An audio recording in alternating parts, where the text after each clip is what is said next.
Buongiorno cari amici, benvenuti anche oggi a una live splash del vostro Marietto Veneziano. Oggi parleremo un po' di quelle persone che si sono, tra virgolette, illuse della favola che le rivoluzioni si fanno in piazza, quella romantica favola che fa pensare che se in Russia la popolazione dovesse scendere in piazza si fermerebbe la guerra in Ucraina e via dicendo.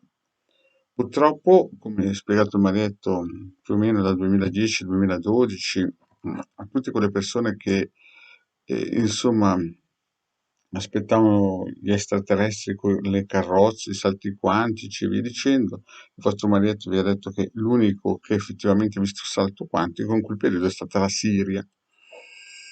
Prima di loro c'è stata la Libia, prima ancora e continua a essere la Palestina. E poi non ne parliamo dei paesi afghani e iraniani e via dicendo. Comunque, in questo periodo in cui noi siamo sotto pressione e lo saremo sempre di più, non bisogna troppo fantasticare che le folle in Russia scendano in piazza e ribaltino il governo del signor Putin per il semplice fatto che le rivoluzioni le fanno le elite e poi di conseguenza il megafono è la piazza. Bisogna capire perché noi siamo costretti in futuro, siamo costretti nostro malgrado, prima di tutto a far morire i sogni, perché i sogni muoiono all'alba. Questa guerra non si fermerà, voi lo potete pure scordare, per il semplice fatto che sono in contrasto due modi di vedere la vita. Putin non è solo lui. Capite, quando sentite nei mainstream di regime che Putin è pazzo, che cercano di denigrarlo, è proprio perché non hanno conoscenza della situazione in Russia, non hanno nessun parametro realistico di quello che sta succedendo in Russia. Putin ha costruito un sistema che funziona, un sistema molto potente in cui lui, il primo referente è lui, ma dietro di lui c'è tutto un apparato militare e servizi segreti potentissimo, non potente, potentissimo. Noi siamo abituati in Europa e in Occidente a ragionare con una certa democraticità, no? E pensiamo che se le popolazioni scendono in piazza qualcosa succede. Purtroppo avete visto che con il Covid questa teoria è solo diventata una retorica, non ha funzionato. Meno che in Russia, perché come si dice, le uniche piazze, folle in piazza che sono accettate sono quelle pro governo. Quindi se qualcuno pensa che possa succedere un push in Russia così che si fermi la guerra in Ucraina e poi in Europa, direi che è sulla cattiva strada. Perché? Per il semplice fatto che Putin ha creato in questo ventennio, visto che anche era un colonnello del KGB, ha creato in questo ventennio un sistema di potere potentissimo che non ha nulla a che fare con le democrazie occidentali.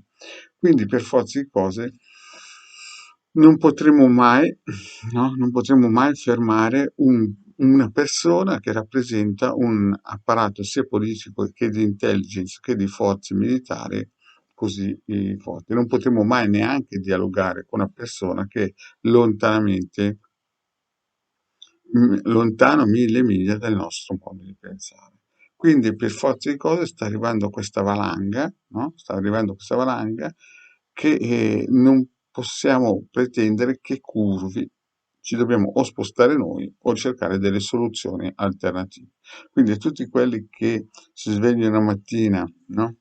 Pensando che le foglie in piazza in modo romantico, no? Fanno questo pensiero, possano cambiare il destino che ci sta aspettando, gli consiglio di, se ha la possibilità finanziaria, di comprarsi il sigillo 6 di Allegare Maretto Veneziano perché penso che ne avrà sicuramente bisogno per il semplice fatto che mi sembra un'utopia. Quindi, riassumendo, noi abbiamo di fronte a noi uno Stato con al potere un servizio, o un apparato potentissimo che non ragiona e non ha le logiche occidentali.